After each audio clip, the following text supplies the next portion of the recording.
আসসালামু আলাইকুম রহমতুল্লাহি ওবরকাতু নাহমাদুহু ওয়া নুসাল্লি আলা রাসূলিল কারীম আম্মা বাদ।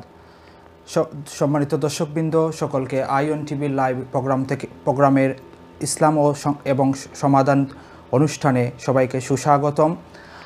আজকে আপনারা যে অবস্থান থেকে এখন আমাদের অনুষ্ঠানে যুক্ত হয়েছেন, আপনাদের সকলকে আমাদের অনুষ্ঠানের শেষ পর্যন্ত থাকার আমন্ত্রণ জানাচ্ছি, আমাদের সাথে থাকার আমন্ত্রণ জানাচ্ছি। আজকে আমরা অনুষ্ঠানটি এমন একটি সময় শুরু করছি যখন এই সময়টি, এই মাসটি আমাদের জন্য অত্যন্ত গুরুত্বপূর্ণ। আল্লাহ তাআলা কুরআনুল মাজিদে 12টি আরবি মাসের কথা উল্লেখ করেছেন। এর মধ্যে 4টি মাস হলো সম্মানিত মাস। যে 4টি মাসের মধ্যে অন্যতম একটি মাস হলো রজব মাস। রজব মাস পরবর্তী এবং রমজান মাসের পূর্ববর্তী মাস হলো শাবান মাস। আজকে আমরা যখন আলোচনা করছি, এই আলোচনাটা হচ্ছে শাবান মাসে। তাই আজকে আমরা আমাদের এই শাবান মাস সম্পর্কে আলোচনা করব। এই আলোচনা করার জন্য স্টুডিওতে আমার সাথে উপস্থিত হয়েছেন আমার অত্যন্ত প্রিয় তরুণ আলেম, যার সাথে কথা বলতে এবং যার কথা শুনতে আমি অত্যন্ত পছন্দ করি, হাফেজ মাওলানা মনজুর ভাই। আমরা আজকে তার কাছ থেকে শাবান মাসের ফজিলত, শাবান মাস কেন আমাদের জন্য গুরুত্বপূর্ণ, এই বিষয়ে আলোচনা শুনব এবং শাবান মাসে আমরা কি করব এবং কোন কাজ থেকে বিরত থাকব, এই বিষয়ে তার কাছ থেকে বিস্তারিত আলোচনা শুনব। তো আজকে মনজুর ভাইয়ের কাছ থেকে আমি প্রথমে ওনার সম্পর্কে জানতে চাই এবং শাবান মাসের গুরুত্ব সম্পর্কে উনি আমাদেরকে যদি কিছু বলেন। আসসালামু আলাইকুম ওয়া রাহমাতুল্লাহি ওয়া বারাকাতুহু। নাহমাদুহু ওয়া নুসাল্লি আলা রাসূলিহিল কারীম আম্মা বাদ। ফাউযু বিল্লাহি মিনাশ শাইতানির রাজীম। বিসমিল্লাহির রহমানির রহিম। আকিমুস সালাতা ওয়া আতুজ যাকাত। সাদাকাল্লাহু আযীম। সম্মানিত শ্রোতা, আজ আয়ন টিভির আয়োজিত আজকের এই ইসলাম এবং সমাধান অনুষ্ঠানে যারা এই মুহূর্তে টিভির সামনে বসে বসে আমাদের এই প্রোগ্রাম দেখতেছেন, সবাইকে অন্তরের অন্তঃস্থল থেকে শুভেচ্ছা ও অভিনন্দন জানাই এবং মহান আল্লাহ রাব্বুল আলামিনের দরবারে অসংখ্য কোটি কোটি গুণ শুকরিয়া আদায় করি যে মহান আল্লাহ রাব্বুল আলামিন আমাদেরকে সুস্থ রেখে গত রমজান থেকে এখন পর্যন্ত আমরা সুস্থ আছি এবং আল্লাহর নাম লইতে পারলাম। আল্লাহ আমরারে কবুল করছেন, আমরারে আবার শাবান আমরার মাস আমরার নসিব করছেন এবং রমজান পর্যন্ত আল্লাহ আমরারে পৌঁছাই দিতে আমরা আল্লাহর কাছে দোয়া করতাম। আর এতটুকু হায়াত দিছেন, সুস্থ রাখছেন, আমরা আল্লাহর দরবারে শুকরিয়া আদায় করি আলহামদুলিল্লাহ। এবং লক্ষ কোটি গুণ সালাম সোনার মদিনায় নবী পাকের রোজা মুবারকে পৌঁছায় দিই, বিকজ এই নবীর উসিলায় আজকে আমরা এই রজব, শাবান, রমজান এইগুলো আমার সামনে আইছে, আমরা দুনিয়াতে আইছি, দুনিয়া তৈরি হয়েছে। যাই হোক, তো আমার ভাই উনি বলছেন যে শাবান মাস, রজব মাস, রমজান মাস সম্পর্কে আলোচনা করার জন্য, বাট আসলে সব কিছুর মূল হচ্ছে রমজান। এটা আমরা সবেও আলহামদুলিল্লাহ জানা আছে। তো রমজান এমন একটা মাস যে রমজান আওয়ার আগে আমরা প্রস্তুতি নেই। তো মহান আল্লাহ রাব্বুল আলামিনে 3টা মাস আমরা লাগে সবচাইতে খাস বানাইছেন। এর মাঝে রজব, শাবান আর রমজান।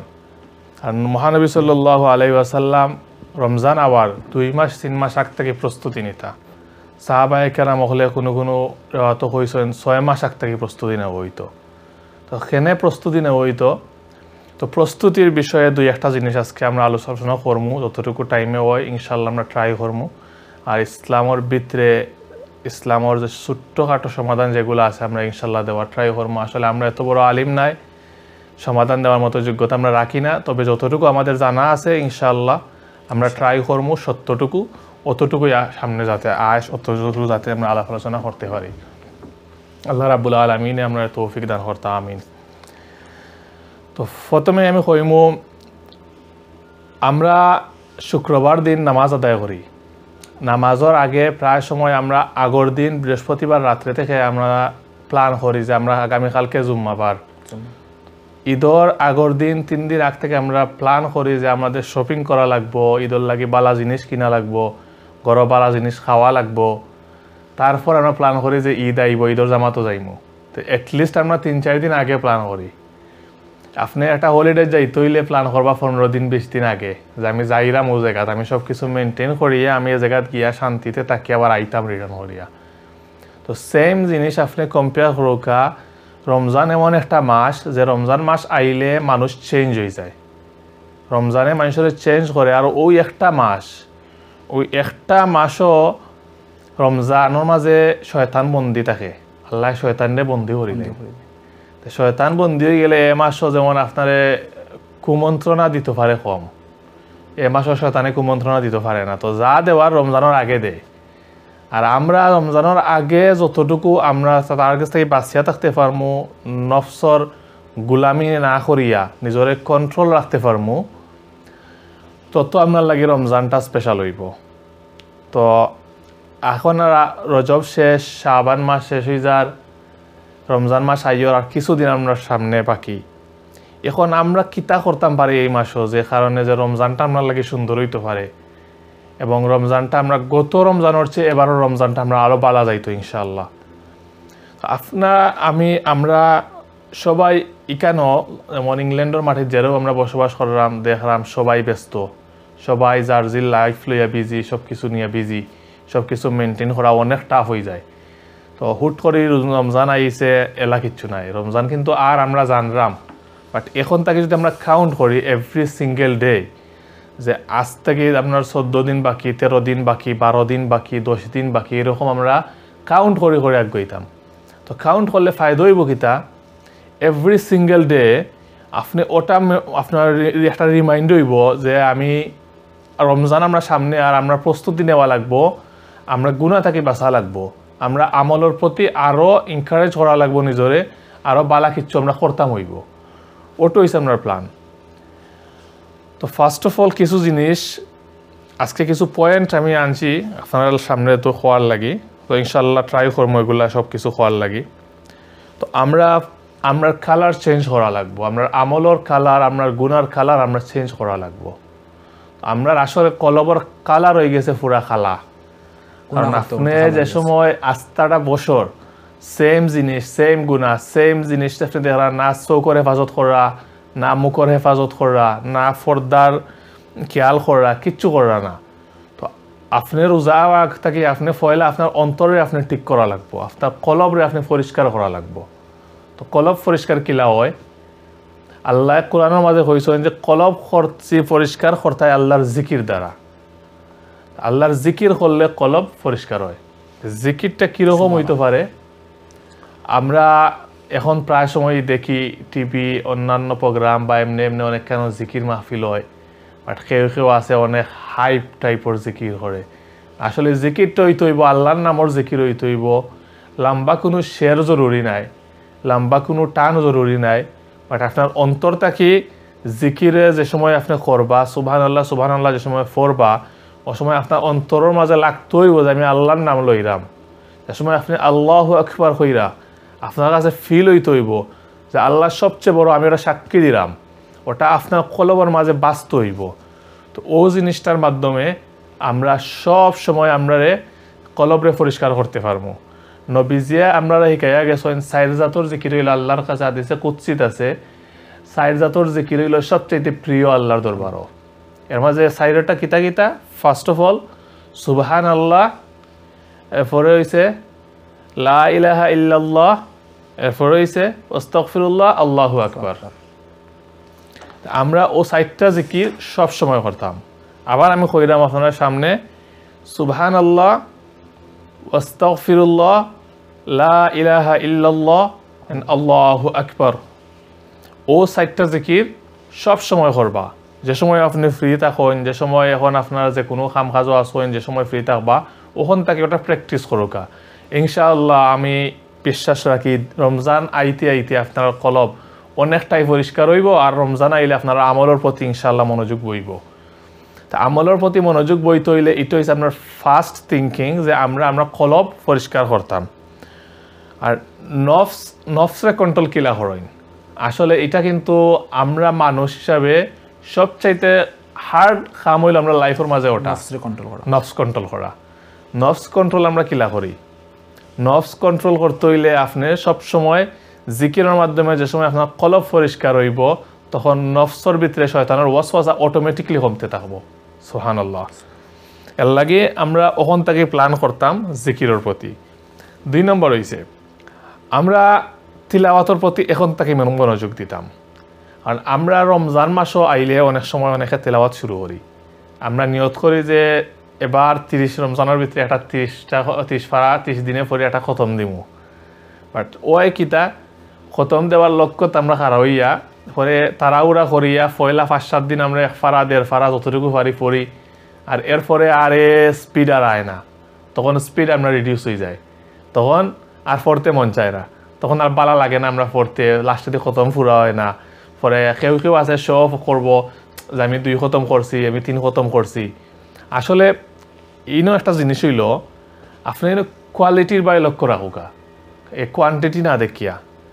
কোয়ান্টিটি দেখলেই প্রবলেম, কারণ আপনি কয় খতম কোরআন শরীফ পড়বা, 1 খতম 2 খতম ডাজন্ট ম্যাটার, বাট আপনি 3 পৃষ্ঠা কোরআন শরীফ পড়ুকা, 1 পৃষ্ঠা কোরআন শরীফ পড়ুকা, জাস্ট 1 পেজ, বাট আপনি আল্লাহর লাগি পড়ুকা, আল্লাহর লাগি পড়ুকা, রিসাইটেশন পড়ুকা, ওটার ট্রান্সলেশন পড়ুকা। আর ট্রাই করুকা ও আমি 1 পেজ ট্রান্সলেশন আজকে আমি পড়ছি, ইনশাল্লাহ ও পেজের ট্রান্সলেশন আমার মাইন্ডও থাকতো, আমি আমল করার ট্রাই করতাম। নেক্সট দিন আমি 2nd পেজ পড়মু, 2nd পেজের ট্রান্সলেশন করমু, ওরকম করি করি আপনি 1 পেজ পড়ুকা, ট্রান্সলেশন পড়ুকা, পড়িয়া ওটার উপরে আমল করুকা। ইনশাল্লাহ আল্লাহ রাব্বুল আলামিন আমরা তৌফিক দিবা, আমরা ফার্মও পড়তে ইনশাল্লাহ আমরা চাইলেই। এটা আমরা খেয়াল রাখবো এখন থাকি। আর রোজা মাসও বেশি বেশি তেলাওয়াত করবা, কারণ এমনি আমরা পড়লে একটা অক্ষরে পাই 10 সওয়াব। আর যে সময় রোজা মাস আইয়া ঢুকি যায় তখন আপনি একটা অক্ষরের কারণে আমরা পাই 70 থেকে 700 গুণ বেশি সওয়াব। সুবহানাল্লাহ। এই জিনিসটা দানর সদকার বিষয়ে সব সময় সেম।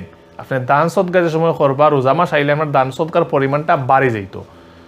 তো দান সদকার পরিমাণ আল্লাহর রাস্তায় সব সময় বাড়াই দিবা। এ সময় বাড়াইলে হইব কিতা, আপনি এখন যে সওয়াব পাইরা তার 70 গুণ বেশি সওয়াব আপনি পাইবা। তো আল্লাহ এই সিস্টেমটা দিয়েছেন আপনার লাগে, একটা রমজান মাস একটা নিয়ামত আপনার লাগি। রমজান মাস পাওয়া মানে হয়েছে আপনার একটা নিয়ামত। আল্লাহ কাছে আমরা দোয়া করতাম যে আল্লাহ আমরা রমজান পর্যন্ত পৌঁছাই দেও। আমরা কত মানুষ আসলা গত রোজাত, পরিচিত বাই চাচা ইয়াং মানুষ হল, বাট এবার হয়তো রোজাত আপনার লগে নাই। আমার পরিচিত অনেক মানুষ আছে যারা অলরেডি কিছুদিন আগেও আপনার লগে আসিল, বাট হঠাৎ করে মারা গেছে। তে আল্লাহ রাব্বুল আলামিনে হায়াত মৌত খোয়া যায় না কার কোন সময় আয়।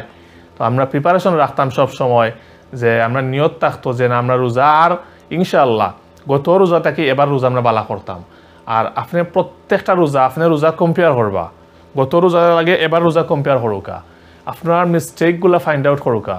গত রোজাত খেনে আমি পারলাম না আমল করতাম, আপনি কোয়েকশন করুকা আপনারে, আপনি জিকাইন আপনারে আস্ক ইউর সেলফ, আমি গত রমজান আমি খেনে আমল করতে পারছি না, খেনে আমি পারলাম না নামাজ পড়তে ঠিক মতো, খেনে আমি কোরআন তিলাওয়াত করতে পারলাম না। তো আপনি দেখবা হয়তো আপনি কোনো একটা বিজি কারণে পারছেন না, কোনো একটা ব্যস্ততা আপনার আসিল যে কারণে আপনি এটা হইছে না। আপনি ট্রাই করুক আর রোজা হওয়ার আগে জিনিসটা এবার সলভ করিলেও, আর ট্রাই করুক আর রোজা হওয়ার আগে আমি এই ব্যস্ততা আমি আটাইয়া রাখার, তাতে রোজা এলে ইনশাল্লাহ আমি কিছু টাইম পাই, কিছু আল্লাহরে ডাকার একটু টাইম পাই। বাইর কথার উপরে কই আমরা রসুল করিম সাল্লাল্লাহু আলাইহি সাল্লামে কইছেন বর্তমান যে মাস শাবান মাসও আইলে আমরা রোজার প্রস্তুতি নিতাম। মানে এটা নাই যে আমরা রোজার লাগে শপিং করি আনিয়া ফ্রিজারে রাখতাম। রোজার প্রস্তুতি নিতাম মানে ওটা যে রোজাত আমরা কিলা আমল বাড়াইতাম, কিলা আমল করতাম, ওটার একটা প্ল্যান করতাম। যদি আমার খাম থাকে মর্নিং গো, আমি ইভিনিং গো কিলা আমি সপ্তাহ মেনটেন করি, আমি কোরআন তিলাওয়াত করতাম পারি, কিলা আমি নামাজ পড়তাম পারি, ওটা প্রস্তুতি নেওয়া। তা আমরা রোজার প্রস্তুতি বলতে আমরা অনেকেই বুঝি যে শপিং করিয়া গড়ো রাখা, ফ্রিজারও রাখা, এটা নাই। রোজার প্রস্তুতি বলতে রোজার আমলের প্রস্তুতি নেওয়া, একটা রুটিন তৈরি করা। আর বাইরের আলোচনা থেকে আর একটা বিষয় অত্যন্ত গুরুত্বপূর্ণ আছে যে আমরা রোজার লাগি দিন কোনা, তো আম্মাজান আয়েশা রাদিয়াল্লাহু তাআলা আনহা হইতে একটা হাদিস বর্ণিত আছে, শাবান মাস যে সময় শুরু হইতো তখন আল্লাহ রাসূল সাল্লাল্লাহু আলাইহি সাল্লাম দিন তারিখ কাউন্ট করা শুরু করতা, যে এই তো রমজান আইলো, এই তো রমজান আইলো। এবং আল্লাহ রাসূল সাল্লাল্লাহু আলাইহি সাল্লামের জীবনী যদি আমরা দেখি, তাইলে রাসূল সাল্লাল্লাহু আলাইহি সাল্লাম সবচেয়ে বেশি নফল রোজা রাখতা শাবান মাসও। তো ওটা আমি কইরাম চাইরাম যে সেম জিনিসটা এ সময় রোজা মাস আবার 2 মাস আগ থেকে রাসূল সাল্লাল্লাহু আলাইহি সাল্লাম রোজা রাখা স্টার্ট করতে, কারণ আমলটা কন্টিনিউ হয়। কারণ আমরা গত 8 মাস 9 মাস রোজা রাখি না। এখন রোজা মাস আইলে আমরা কাছে একটা পেশার মনে হয়, রোজা মাস আইছে, বাট আল্লাহ রাসূল কইছেন তুমি 8 তাকি রাখকে যাও। শাবান মাসও আল্লাহ রাসূল সাল্লাল্লাহু আলাইহি সাল্লাম তো সবচেয়ে বেশি নফল রোজা রাখতা এবং সাহাবায়ে কেরাম তো রাখতা, এবং এই সময় তারা দান সদকা কোরআন তিলাওয়াত বেশি করতা।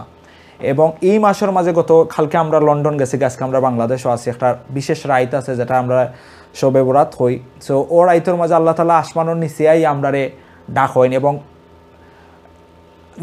আমরা জিকাইন তোমরা কিতা চাও, এবং সাধারণ ক্ষমা ঘোষণা করুন। এই ক্ষমা ঘোষণা করুন তবে ইল্লা দুই শ্রেণীর মানুষ ব্যতীত, একটা হলো ইংসুকার শিরিককারী, এই 2 শ্রেণী মানুষ ব্যতীত সবরে আল্লাহ তাআলা সাধারণ ক্ষমা ঘোষণা করেন। সো আল্লাহ চাইন যে আমরা এই মাসে আমল করতে করতে রমজান মাসও যাতে আমরা এমন একটা অবস্থায় পৌঁছি যে রমজান মাসও বাইয়ে যেটা কইলে আমরা কলব পরিষ্কার থাকে, অন্তর পরিষ্কার থাকে, আমরা আমল করতাম পারি, আমল অনুযায়ী আমল করতাম পারি, এবং কোরআনের তর্জমা আমরা কোরআন শরীফ পড়তাম এবং তর্জমা বুঝিয়া পড়তাম। তো যে তখন তর্জমা বুঝিয়া পড়মু ও অনুযায়ী আমল করতাম। সো ভাই আপনার বাকিটা কন্টিনিউ করুক। জি, তো আমার ওটো আছিল 3 নম্বর পয়েন্ট, সাধারণ ক্ষমা যে সময় আল্লাহ ঘোষণা করেন তাইলে 2 রকমের মানুষের দেন না, একটা হচ্ছে হিংসুক আর একটা হচ্ছে যারা শিরিক করে। তো এই জিনিসটা আমি কিছু এক্সপ্লেন করতে চাই। 1 নম্বর জিনিস হচ্ছে ছোটোখাটো জিনিস, আমরা অনেক সময় আছে বন্ধু বান্ধবের ক্ষেত্রে আমরা হিংসা থাকে, ফ্যামিলি মেম্বারের প্রতি আমরা হিংসা থাকে, অনেক সময় আছে আমার কম্পিটিটর, আমার কলিগ, বাট আমার একটা হিংসা থাকে তার লগে। বাট রমজান আবার আগে আগে আমরা এই জিনিসটা মনটাকে একবারে মুছি লইতাম। কারণ যদি আপনার ভিতরে হিংসা থাকে, শিরিক তো আল্লাহর লগে শরিক করা, তো শিরিকর যে বিষয়টা আমরা জানি শুনি সেও কোনো সময় আল্লাহর লগে শরিক করতাম চাই না, কারণ আমরা সবাই জানি আল্লাহ এক, আর এটা তিয়া সেওর কোনো সন্দেহ নাই। আমরা অনেক সময় আছে না জানা সত্ত্বেও অনেক ছোটোখাটো জিনিস আমরা মুখে দিয়ে আই হয়, তো এই জিনিসে শিরিক হয়ে যায়, শিরিকর প্রকারভেদ আছে। তো আমরা শিরিকটাকে সবেও বাঁচমো, শিরিকর বিষয়ে অনেক লম্বা আলোচনা, আমি শিরিকর প্রতি যাইলাম না। বাট হিংসা যে বিষয়টা বেসিক যে জিনিসটা, এটা আমরা সবে বুঝি যে হিংসা হারে কয়, বাট কিন্তু আমরা হিংসা করতে ছাড়তে পারি না। বাট একটা জিনিস, আপনি যতদিন পর্যন্ত হিংসা করবা ওয়াল্লাহি আপনি কোনো দিন আল্লাহর কাছে মাফ পাইতা নাই।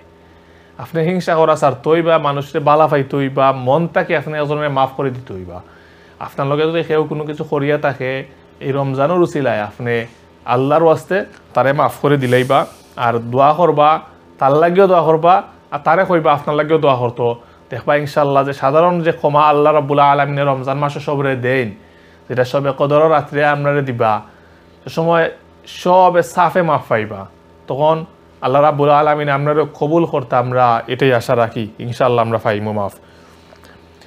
এরপরে হইছে এখন থেকে রোজা রাখার চর্চা কেনে স্টার্ট করা লাগবো। রোজা রাখা স্টার্ট করা লাগবো আপনি যে কোনো জিনিস একটা জিনিস দেখবা, একটা রেসিং যদি আপনি দেখেন, জেলা অনেক সময় অলিম্পিক ওটার মাঝে দেখা যায়, দেখতে পারবা যে সময় রেস আরম্ভ হয় তখন মানুষ 2-3 পাও ফিস থাকি পাও রেডি রাখে যে দৌড় দেওয়ার লাগি, কারণ তার অলরেডি মুভমেন্টটা রেডি থাকে যে আমি দৌড় দিতাম হইব। সেম জিনিস আগে কইলাম যে ঈদের আগে আমরা প্রস্তুত থাকি, রোজার আগে আমরা প্রস্তুত থাকি, নামাজের আগে প্রস্তুত থাকি। তো আপনি যদি প্রপারলি আপনার স্পিড আনতে চাইন আপনার মাঝে, তো আপনি ফার্স্টে থাকি আপনি রেডি রাখতে হইবা যে না আমি যে সময় বাসি পড়বো আমি দৌড় দিতাম হইব। তো রমজান মাসের চাঁদ যে সময় দেখা যাইব এ সময় তাকে আপনার উপরে রোজাটা ফরজ, এর আগ পর্যন্ত রোজা আপনার উপরে ফরজ নাই। আপনি এর আগে যদি রোজা রাখেন এটা আপনার উপরে আপনি নফল হিসাবে গণিত হইব। আপনি যত পারেন নফল রোজা রাখতা, শাবান মাস যে সময় রজব মাস যে সময় ঢুকি যায় ও সময় তাকে আপনি কন্টিনিউ রোজা স্টার্ট করে দিতা। রোজা স্টার্ট করতা গ্যাপ দেউকা, 1 দিন রাখছেন 2 দিন গ্যাপ দেউকা, আরও 2 দিন রাখছেন আরও 2 দিন গ্যাপ দেউকা, আরও 3টা রাখেন আরও 3 দিন গ্যাপ দেউকা। বাট আপনার বডিরে আপনি মানাইলেন যে রোজা আমি রাখা লাগবই, এটা আমার লাগে ইউজ টু হয়ে যাব। আর এটা প্লাস আপনি একটা নফল ইবাদত করা, আপনি সবচেয়ে আপনার গুণা রোজা রাখার পরে মানুষের গুনাহ করার ক্ষমতা, গুনাহ করার মন মানসিকতা অর্ধেকটার উপরে কমে যায়। আমরা এটা দেখি রোজা মাস আমরা সময় রোজা রাখি, তখন দেখবা এমনি সাধারণত আমরা টিভির সামনে যদি গান একটা বাজের, আমরা কেউ সাইটে দিয়ে যার মুরব্বী একজন দেখলে হয় না বা গান বন করো রোজা মাস। এর মানে হয়েছে যে রোজা মাস আমরা একটা ইজ্জত দেই, সবেও সম্মান দেই। আরেকটা জিনিস, রোজা মাস আইলে খেউরে হে করবা না। এখন সেও দেখছেন রোজা আইছে, হে চেঞ্জ হয়ে গেছে, হে আলহামদুলিল্লাহ এখন পাঞ্জাবি ফিনদের, আগে কোনো সময় পাঞ্জাবি ফিনছে না, এখন নমাজও যার, আগে জীবনে নমাজও গেছে না। তরুণ হে আগে যে কোনো গুনার কাম করছে আপনি দেখছেন জানরা, বাট রোজা আইছে দেখছেন হে চেঞ্জ হয়ে গেছে, হে এখন আর এটা ফাফর কামও যান না, গুনার কামও যাইতো চান না, তখন তার লিয়া মজা লিবা না, তার লিয়া ফান করবা না। তাই যদি আপনি ফান করেন দেখেন যদি হে আবার ও বাধ্যতা যাইব রিটার্ন হইয়া বালা জিনিস করতে উৎসাহ করতা। নবী যেটা হাদিস কইছেন আদাল্লু আলাল খায়রি কাফাইলি, এখন যে সময় বালা কাম করো বা বালা কামর ফদ দেখাইয়া দিবা, তখন ও মানুষে বালা কামর সব পায়। তো আপনি সবসময় এনকারেজ করবা মানুষের যে বালা কাম করার লাগি, বালা রাস্তায় আওয়ার লাগি। সেও যদি দেখুন চেঞ্জ হয়েছে, রোজায় তারে চেঞ্জ করছে, এই মান্থে তারে চেঞ্জ করছে, কোনো সময় সেউরে লইয়া ফান করবা না। তারা সবসময় এনকারেজ করবা যে তারে সব সময় যে হে বালা কাম করতো, রমজান পরেও তারা রমজান আইলে কইবা না আবার তুমি খুব বালা একটা করায় আমল করায়, তুমি দাঁড়িয়ে রাখছো মাশাল্লাহ তোমার সুন্দর লাগে, তুমি জুব্বা ফিনছো মাশাল্লাহ তোমার কত নাইস লাগে, তুমি এটা কন্টিনিউ করো, ওটা কন্টিনিউ করো, তোমার জুব্বায় অনেক সুন্দর লাগে, তোমার কম্পেয়ার করো। আপনি যখন তারা গেঞ্জি ফিনতো ঠিক আছে, গেঞ্জিতেই তোমার জুব্বায় সুন্দর লাগে মাশাল্লাহ, ওরকম একটা কমপ্লিমেন্ট দৌকা, তার ভিতরে উৎসাহ আইব, হে এনকারেজ হইব যে হে মনে করবো আসলেই তো এই পোশাকে আমার সুন্দর লাগে। তো ওই জিনিসটা আমরা আনতাম হইব, এই জিনিসটা আমরা অভ্যাসে পরিণত করতাম হইব। আর সবচেয়ে লাস্ট জিনিস যেটা হইতাম চাই, আমরা রমজান আওয়ার আগে আমরা যে চাঁদ দেখবো, অবশ্যই যে চাঁদ খেয়ে কোন কমিটিয়ে দেখলো না দেখলো এটার উপরে আমরা ভরসা করতাম না। আমরা চাঁদ দেখতাম, আমরা চাঁদ দেখার চেষ্টা করতাম, বাট যদি দেখতাম পারি না এটা অন্য কথা, বাট আমরা চাঁদ দেখার সর্বোচ্চ ট্রাই করতাম যে আমরা নিজে চাঁদ দেখতাম। ওটা রোজা আবার আগে আমরা একটা রুটিন বানাইতাম, একটা রুটিন বানাইয়া সুন্দর করে পাইয়া যে হতা হয়েছেন আগে সুন্দর করে আমরা একটা রুটিন বানাইতাম যে রোজা মাস আমরা সকালে উঠবো, আমরা তো নর্মালি বেশিরভাগ মানুষই আমরা সেহরি খাইয়া ফজর ফরিয়া হয়তো কিছু সময় ঘুমাই, বাট নর্মালি অনেক আছে রাত্রে ঘুমায় না, অনেক আছে রাত্রে ঘুমায়। তো আমরা যেহেতু কাজ কামে থাকি সবাই একটু ব্যালেন্স রাখা লাগে লাইফে। তো যদি আপনার রাইটটা আপনি ইবাদতের লাগে রাখি দেন, দিনও আপনি ফজর পরে আপনি একটা রুটিন করেন যে ফজর পর্যন্ত আমি একটা রুটিন রাখতে পারি। আমার ভাই আপনার কাছ থেকে অত্যন্ত গুরুত্বপূর্ণ আলোচনা শুনলাম। এখন আমরা একটা ছোট্ট ব্রেকও যাইমু, ব্রেকর পরে ইনশাআল্লাহ আবার আমরা আলোচনা কন্টিনিউ হইব। আপনারা যারা আমরা এই অনুষ্ঠান দেখরা, আপনার কাছে অনুরোধ থাকবো শেষ পর্যন্ত আমরা অনুষ্ঠান দেখতা, এই আশা ব্যক্ত করিয়া আপনারা লগে আবার দেখা হইব ছোট্ট একটা ব্রেকর পরে।